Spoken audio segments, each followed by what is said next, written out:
Hello friends, welcome back once again. Friends, आज की class में हम लोग बात करेंगे इलेक्ट्रॉन परिवहन तंत्र का, और साथ ही साथ हम लोग पढ़ेंगे कि ऑक्सीडेट फास्फोरिलेशन कैसे होता है। इन दोनों क्रियाओं को हम लोग आज की क्लास में देखेंगे। पहले हम लोग बात करेंगे इलेक्ट्रॉन परिवहन की। इलेक्ट्रॉन परिवहन की बात करेंगे। क्लियर है? इलेक्ट्रॉन परिवहन के अंदर मुख्य रूप से देखा जाए तो इनके अंदर 5 कॉम्प्लेक्सिटी हमें देखने को मिलेगी। कितने कॉम्प्लेक्सिटी होंगी? टोटल 5 कॉम्प्लेक्स होंगे। Complex first, complex fourth second, complex third, complex third, complex fourth, complex fourth और कॉम्प्लेक्स फाइव। Complex five.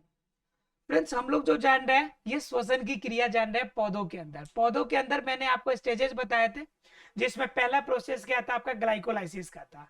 उसके बाद हमने जाना क्रेब्स चक्र के बारे में। उसके बाद अब जानेंगे इलेक्ट्रॉन परिवहन के बारे में। और इसके बाद हम लोग जानेंगे कि किस तरह से फास्फोरिलेशन, आपका ऑक्सीडेंट फास्फोरिलेशन का कार्य करता है। और फिर हम लोग देखेंगे कि टोटल ओवरऑल क्रिया के अंदर कितने आपके एटीपीज बनते हैं। हम लोग कैप चक्र में कल बताया था आपको मैंने कि टोटल कितने एटीपी बन रहे थे? 24 एटीपी बन के आपको तैयार हो रहे थे। फिर हम सब स्टेप्स बाय स्टेप सबके हम बताएंगे आपको कि किस स्टेप के अंदर एटीपी कितने बनेंगे। और फाइनल बताएंगे कि पूरी एक प्रोसेस होगी, एक श्वसन की क्रिया होगी, तो कुल कितने एटीपी रिलीज होंगे और उन एटीपी का यूज किस फॉर्म में किया जाएगा। क्लियर है फ्रेंड्स? चलिए बात करते हैं इनकी कॉम्प्लेक्सिटी की, क्योंकि इलेक्ट्रॉन परिवहन अगर आपको समझ में आ जाएगा तो आसानी से आप आगे की क्रिया को भी समझ पाएंगे। ठीक है, तो इसमें पहले और दूसरे, इसमें तो दो हो जाते हैं। एक तो आपका डिहाइड्रोजिनेशन वाला हो जाता है, डिहाइड्रोजिनेशन वाला। डिहाइड्रोजिनेशन का मतलब क्या? कि डिहाइड्रेट होना। और डिहाइड्रेट जब होगा तो इसमें क्या होगा? H2O बाहर निकलेंगे। सीधे शब्दों में क्या है कि आपका हाइड्रोजन आयन बाहर रिलीज होगा। बात समझ में आ रही है आप लोग को? डिहाइड्रोजिनेशन का मतलब डिहाइड्रेट होना। मतलब क्या? इससे हम लोग क्या कहते हैं कि निर्जलीकरण होना। निर्जलीकरण होना। निर्जलीकरण होना, तो निर्जलीकरण होगा तो इसमें क्या होगा? डिहाइड्रेट होगा, जल बाहर निकलेंगे, मतलब हाइड्रोजन आयन बाहर निकलेगा। दूसरा होता है कॉम्प्लेक्सिटी। तो दूसरा कॉम्प्लेक्स वाले में क्या मिलेगा? यह जलयोजन होगा। यह क्या होगा? जलयोजन। ये हमेशा ध्यान रखिएगा कि निर्जलीकरण होगा जब हाइड्रोजन आयन बाहर निकल रहा है, और हाइड्रोजन आयन बाहर निकलेंगे तो इसके साथ एटीपी भी कंज्यूम होगी। ये ध्यान रखिएगा, अर्थात कि हाइड्रोजन आयन ऐसे नहीं निकलेगा, इसके साथ क्या होगी कि आपका एटीपी भी साथ में रिलीज होगी। और साथ में जब आपका जलयोजन होगा, जब हाइड्रोजन आयन आएंगे, तो हाइड्रोजन आयन के साथ में क्या होगा कि उसके साथ में आपका जो एटीपी का संग्रह, जो एडीपी का संग्रह है, वो वहां पर बढ़ेगा। अर्थात कि दोनों कंडीशन में ऊर्जा की मात्रा जो होगी एटीपी और एडीपी के रूप में रिलीज होगी। और हम लोग जितनी भी क्रिया श्वसन के अंदर कर रहे हैं, हम लोग का मेन मकसद क्या है? मेन मकसद भी तो यही है कि हम लोग क्या प्राप्त कर ले? एटीपी आपका प्राप्त करें। और ज्यादा से ज्यादा एटीपी प्राप्त होने का मतलब है कि ज्यादा से ज्यादा हमें ऊर्जा की मात्रा प्राप्त होगी। क्लियर है? तो पहला आप लोगों को क्लियर हो गया कि पहला क्या था हमारा? पहला था कि डिहाइड्रेशन, अर्थात क्या? आपका जल का अणु का बाहर निकलना, हाइड्रोजन आयन का बाहर निकलना। और दूसरा क्या था हमारा? दूसरा था जलयोजन। जलयोजन का मतलब क्या? दूसरा जलयोजन, जलयोजन का मतलब क्या था कि इसके अंदर जो हाइड्रोजन आयन होंगे वह इन करेंगे, अंदर आएंगे। मतलब क्या कि सीधे शब्दों में कहे तो जल के अणु, इसमें जन के अणु अणु का प्रवेश होगा। क्लियर है? ये दो चीजें हो गई। उसके बाद अगर बात कीजिएगा थर्ड और फोर्थ की, तो कॉम्प्लेक्स थर्ड में क्या होता है कि यह रिडक्टिव आपका रिएक्शन होगा। कैसा रिएक्शन होगा? Reductive reaction. रिडक्टिव रिएक्शन मतलब कि यहाँ पे रिडक्शन होने वाला है। और रिडक्शन का मतलब सीधे शब्दों में क्या है? तो हम बात कर रहे हैं अवकड़न की। किसकी बात कर रहे हैं? अवकड़न की। और अवकड़न की क्रिया आपको पता है कि जब किसी भी एटम से, किसी भी आपके यौगिक से जब हाइड्रोजन आयन या तो आके ऐड हो जाए या फिर ऑक्सीजन जो होंगे वो बाहर निकल जाए, तो दोनों कंडीशन में हमारी अवकरण होती है। तो इसमें क्या होगी कि इसमें एनर्जी निकलेगी, इसमें भी एनर्जी निकलेगी क्योंकि यहाँ पे रेडक्टिव हो रही है। तो रेडक्टिव होने का मतलब है कि हाइड्रोजन आयन आके जुड़ रहा है। क्या जुड़ रहा है? हाइड्रोजन आयन जुड़ रहा है, लेकिन O2 जो है बाहर की तरफ निकल रहा है। दो केस है, हाइड्रोजन का इन करना और ऑक्सीजन का बाहर निकलना। तो यह रेडक्टिव है। तो कॉम्प्लेक्स 3 के अंदर यह रेडक्टिव आपका क्रिया होने वाला है, जिसमें क्या होगा कि फेरस और सल्फर के आयन बनेंगे, फेरस और सल्फर वाले यौगिक बन के तैयार होंगे। ध्यान रखिएगा, किसका बनेगा यौगिक? आपका फेरस और सल्फर का। एपी का मतलब कि लोहा और सल्फर का यौगिक बन के तैयार होगा। और चौथे फेज की बात कीजिएगा, कॉम्प्लेक्सिटी का अगर चौथा फेज बात कीजिएगा इलेक्ट्रॉन परिवहन का, तो इसके अंदर क्या होगा? ऑक्सीडेशन होने वाला है। क्या होने वाला है? ऑक्सीडेशन। ऑक्सीडेशन का मतलब क्या होगा कि इसके अंदर ऑक्सीजन इन करेगा और हाइड्रोजन जो होंगे वो बाहर निकलेंगे। दो केस है, ये दोनों याद रखिएगा, कॉम्प्लेक्स थर्ड और कॉम्प्लेक्स फोर्थ। एक में अवकरण और दूसरे में ऑक्सीकरण। आपको पता होगा रेडॉक्स अभिक्रिया, पता होगा रेडॉक्स अभिक्रिया। रेडॉक्स अभिक्रिया हमें यह बताता है कि एक साथ में आपका अवकरण जब जब होगा उसके साथ में ऑक्सीकरण भी होगा, और जब ऑक्सीजन होगा तब उसके साथ में अवकरण भी होगा।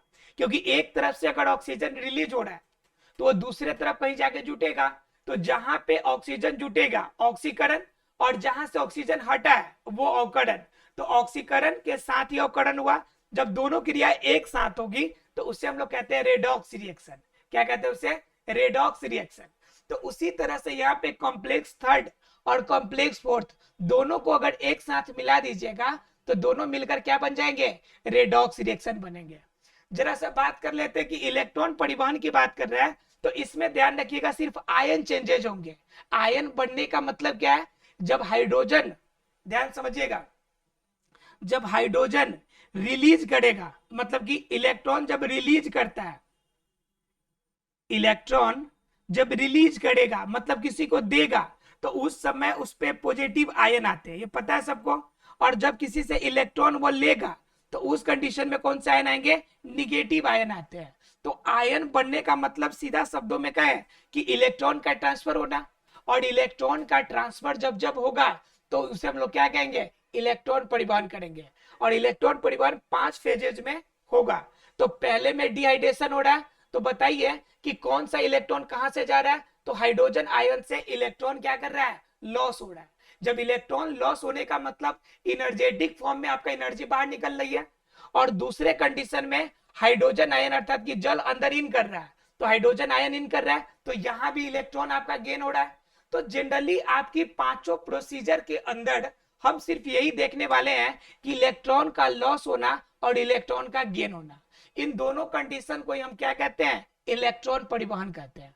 क्लियर है? और इलेक्ट्रॉन परिवहन में सबसे ज्यादा एनर्जी भी रिलीज होती है, क्योंकि एक इलेक्ट्रॉन रिलीज होने का मतलब है एनर्जी की एक बड़ी मात्रा बाहर निकलना। क्योंकि इलेक्ट्रॉन इतना आसान तो नहीं कि बाहर निकलेगा, इलेक्ट्रॉन को धक्का मारना पड़ेगा बाहर निकालने के लिए। तो उस कंडीशन में क्या होगा कि एनर्जी ज्यादा रिलीज होगी। क्लियर है? ठीक है, तो ये चैट हो गया। अब पांचवा की बात करेंगे, आखिरी की। तो पांचवा इसमें क्या है? इसमें एटीपीज बनते हैं, एटीपीज। ठीक है, ये एटीपीज वाला फेज है। मतलब क्या? एटीपीज का संश्लेषण होगा। क्या होगा? संश्लेषण होगा। तो टोटल कितने पार्ट हो गए इसके? 5 पार्ट हो गए। इसमें आपका 2 में डिहाइड्रेशन और हाइड्रेशन होगा, तीसरे और चौथे में रिडक्टिव और ऑक्सीडेशन होगा, और पांचवे में एटीपीज होगा। आसानी से आप चाहे तो पांचों इलेक्ट्रॉन परिवहन के फेज को आप लोग याद रख सकते हैं। कभी कभी इसी में एग्जाम में क्वेश्चन घुमा के पूछ देगा कि श्वसन श्रृंखला किसे कहते हैं? किसे कहते? क्या पूछेगा कि श्वसन श्रृंखला किसे कहते हैं? तो श्वसन श्रृंखला में कंफ्यूज नहीं होना आपको, क्योंकि श्वसन श्रृंखला में 2 ही घटनाएं होती है, एक उपचय और एक अपचय, यानी टूटना और जुटना। अर्थात दोनों क्रिया को एक साथ मिला दीजिएगा तो उसे को हम कहते हैं उपापचय क्रिया। क्या कहते हैं? उपापचय क्रिया। और उपापचय क्रिया को जब एक साथ मिलाइएगा तो इसी को हम कहते हैं रेडॉक्स रिएक्शन। और जब रेडॉक्स की बात कीजिएगा तो इसके अंदर 2 घटनाएं, एक आपका ऑक्सीकरण और दूसरा अवकरण। तो आसानी से आप याद रख सकते हैं कि इलेक्ट्रॉन परिवहन के अंदर जो उपापचय की क्रिया होती है इसी को हम क्या कहेंगे? श्वसन श्रृंखला भी कहेंगे।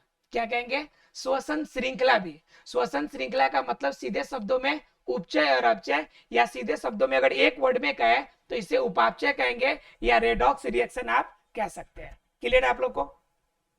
तो इस तरह से ये पॉइंट आपको इलेक्ट्रॉन परिवहन की पॉइंट जो होगी आपको क्लियर हो गई होगी। ठीक है, अब इलेक्ट्रॉन परिवहन क्लियर हो गया तो थोड़ा सा इसमें हम लोग जानेंगे कि किस तरह से फास्फोडिलेशन बनता है, किसका, ऑक्सीडेटिव का फास्फोडिलेशन कैसे तैयार होता है, इसके बारे में चर्चा कर लेते हैं। देखिए, तो हम बात करते हैं अब कि कोशिकीय श्वसन के अंदर की कौन कौन से प्रयोजनीय पदार्थ होते हैं, फिर फास्फोडिलेशन की हम चर्चा आपसे करेंगे। ठीक है, चलिए फास्फोडिलेशन की पहले बात कर लेते हैं, थोड़ा सा समझ लीजिए फास्फोडिलेशन क्या है।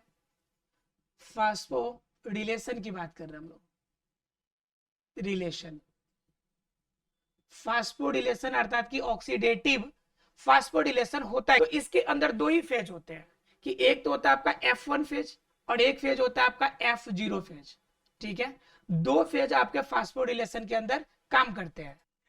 देखिए, तो इसमें क्या होगा कि F0 का डिलेशन जो होगा यह आपकी झिल्ली में होगी। कहां पे होगी? कोशिका झिल्ली में होगी। तो इसके अंदर कुछ भी आपका बेनिफिट नहीं होता है, लेकिन F1 का डिलेशन होगा उस समय एटीपी का संश्लेषण होगा, एटीपी का संश्लेषण होगा। और F0 और FO इन दोनों डिलेशन को मिलाकर हम क्या कहते हैं? फास्फोडिलेशन का नाम देते हैं। ठीक है, ये झिल्ली में होगा और ये जो होगा आपका केंद्रक के पास होगा। कहां पे होगा? केंद्रक के पास होगा। क्लियर है आप लोग को? तो ये आपका फास्फोडिलेशन का मेन रोल है। क्लियर? अब जरा सा बात कर लेते हैं कि प्रयोज्य पदार्थ अर्थात की जो पूरी श्वसन होती है कोशिकीय श्वसन, उसके अंदर क्या क्या चीजें पाई जाती है और कोशिकीय श्वसन के लिए क्या क्या चीज चाहिए होता है। तो कोशिकीय श्वसन के लिए अगर बात कीजिएगा तो कोशिकीय श्वसन के लिए मुख्य रूप से क्या चाहिए वो देखिए। कोशिकीय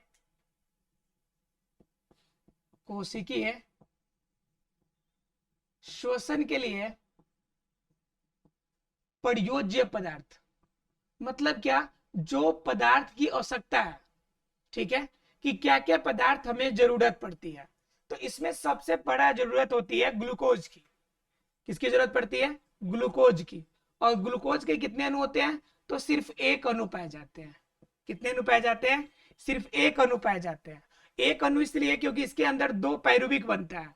जब ये टूटता है तो दो पायरुवेट टूटता है, दो पायरुवेट बनता है। और दो पायरुवेट का मतलब कार्बन 3 वाले परमाणु C3H6O3, ये दो को बनता है।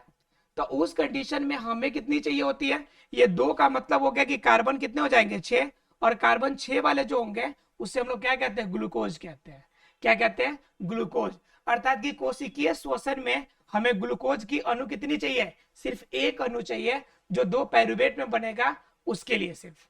क्लियर है आप लोग को? उसके बाद क्या चाहिए?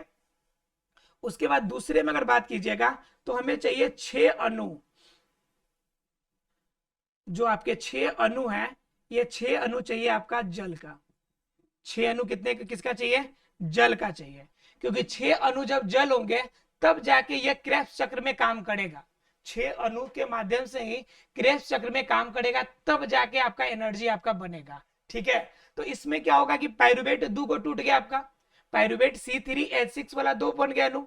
अब इन दोनों अणु में प्रत्येक जो होंगे, प्रत्येक जो अणु होगा उसमें 3-3 चाहिए। एक पायरुवेट में एक पायरुवेट में कितने ग्लूकोज का, कितने आप वाटर का अणु चाहिए? जल का 3 अणु चाहिए। जल का 3 अणु चाहिए। जल का 3 अणु चाहिए। और जब जल का 3 अणु हमें प्राप्त होगा एक पायरुवेट में, तो टोटल कितने पायरुवेट है? टोटल आपके पास 2 पायरुवेट है, यानी 3 अणु का दुगुना कीजिएगा तो टोटल कितने अणु हो जाएंगे? 6 अणु हो जाएंगे जल की, जिसकी आवश्यकता आपको पड़ेगी पूरी प्रोसेस के अंदर। ठीक है, तो पहला नंबर ग्लूकोज के 1 अणु, उसके बाद 6 अणु चाहिए जल के। उसके बाद बात कीजिएगा मेन होता है ऑक्सीजन का अणु। ठीक है, किसकी जरूरत पड़ती है? ऑक्सीजन की। तो ऑक्सीजन के कितने अणु चाहिए? जब जल के 6 अणु है तो ऑक्सीजन की भी अणु कितनी चाहिए? 6 ऑक्सीजन के भी अणु चाहिए, तब जाके ऑक्सीकरण प्रॉपर तरीके से होगा। और जब ऑक्सीजन प्रॉपर तरीके से होगा तब आपको एटीपी के रूप में ऊर्जा मुक्त होगी। अब बात ये आती है कि जो 6 O2 के अर्थात कि 6 ऑक्सीजन के अणु हमें अगर प्राप्त होंगे तो इस्तेमाल किस रूप में होंगे? ये 6 अणु का यूज कहाँ कहाँ पर होगा, ठीक है, इसकी बात करते हैं। तो 6 अणु का अगर बात कीजिएगा तो इसमें क्या है कि पहला चक्र इसमें क्या होता है, ग्लाइकोलाइसिस होता है। पहला क्या होता है, ग्लाइकोलाइसिस होता है। तो ग्लाइकोलाइसिस की क्रिया में कितने अणु चाहिए इसके, ग्लाइको, यहां पे लिख देते हैं साइड में, देखिए तो ये 6 अणु चाहिए, कहाँ कहाँ चाहिए, देखिए पहला नंबर कि 2 अणु तो चाहिए हमें ग्लाइकोलाइसिस में, 2 अणु कहाँ पे चाहिए, ग्लाइकोलाइसिस में, ग्लाइकोलाइसिस हो गया। फिर जो 2 अणु बच गया, यह 2 अणु कहाँ चाहिए, तो क्रेब्स चक्र के अंदर, किसके अंदर, क्रेब्स चक्र के अंदर, ठीक है, पहले ग्लाइकोलाइसिस फिर क्रेब्स चक्र के अंदर। और जो 2 अणु बच गए, जो 2 अणु लास्ट बच जाएंगे वो कहां पे होंगे, जब एटीपी का निर्माण होगा उस समय आपका होगा। और उसमें भी क्रेब्स चक्र, क्रेब्स चक्र तो उससे पहले पाइरुवेट चक्र भी होता है, अर्थात कि ग्लाइकोलाइसिस से जो पाइरुवेट बनेगा तो 2 पाइरुवेट के लिए चाहिए, और पाइरुवेट के बाद जो बच जाएगा और वो चाहिए आपका क्रेब्स चक्र में। तो ये 2 यहाँ पे क्रेब्स चक्र में, ठीक है। तो 6 अणु चाहिए कुल, कुल कितने अणु चाहिए, 6 अणु। और 6 अणु कैसे कैसे चाहिए, तो 2 अणु ग्लाइकोलाइसिस के प्रोसेस में, क्योंकि ग्लाइकोलाइसिस के प्रोसेस के बाद आपका क्या बनेगा, पाइरुवेट बनेगा, क्या बनेगा, पाइरुवेट बनेगा। और यह पाइरुवेट बनने के लिए कम से कम कितने अणु चाहिए, जल के 2 अणु चाहिए, तब जाके हाइड्रोजन आयन के रूप में बाहर निकलेगा। तब हम उस समय आपको बताए थे कि 2 एटीपी के अणु आपको बन के तैयार होते हैं, आपको मैंने बताया था कब, ग्लाइकोलाइसिस के समय। और फिर 2 अणु जो बचेंगे, या 2 अणु चाहिए पाइरुवेट में, क्योंकि पाइरुवेट 2 बनते हैं, पाइरुवेट कितने हैं टोटल, 2 पाइरुवेट है। C3 वाला जब ग्लूकोज टूटा है तो C3H6O3, C3H6O3, तो एक के लिए आपका क्या ऑक्सीजन को O2 चाहिए, इसके लिए भी एक O2 चाहिए। तो इस कंडीशन में कितने अणु हो जाएंगे, तो इसके लिए 2 अणु आपको हो जाएंगे, कब, जब पाइरुवेट चक्र होगा तब। और जो 2 अणु बच जाएंगे आखिरी में, वह कहाँ चले जाएंगे, क्रेब्स चक्र में कुल 2 अणु का प्रयोग किया जाएगा, किसका, O2 का। और तब हमें एटीपी के फॉर्म में ऊर्जा प्राप्त होगी।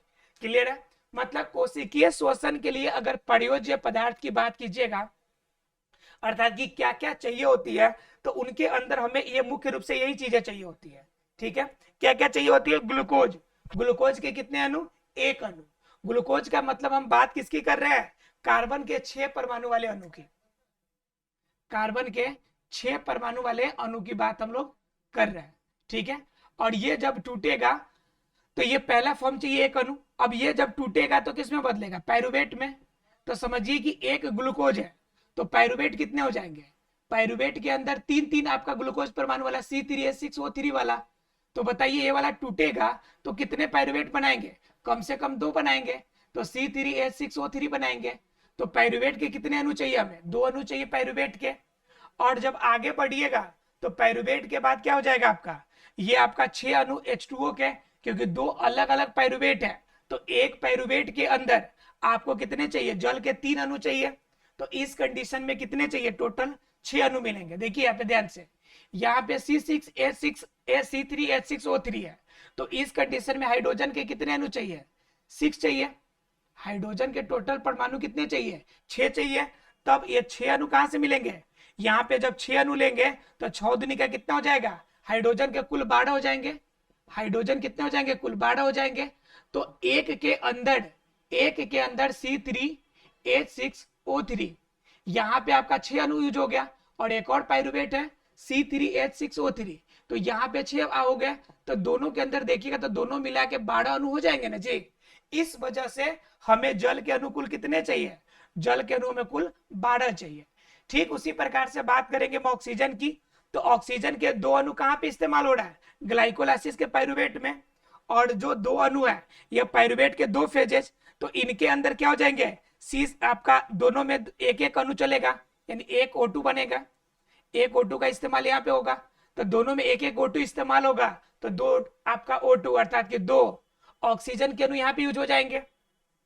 और लास्ट में जो क्रेब्स चक्र बचेगा, उस क्रेब्स चक्र में 2 अणु आपके O2 के यूज हो जाएंगे।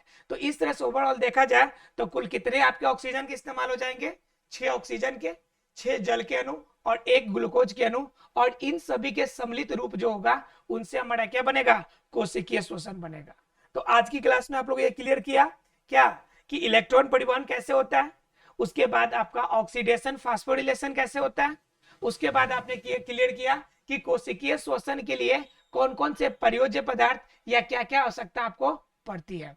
आशा फ्रेंड्स ये क्लियर हो गया होगा। मिलते हैं अगले क्लास में अगले टॉपिक के साथ, तब तक के लिए thank you very much friends.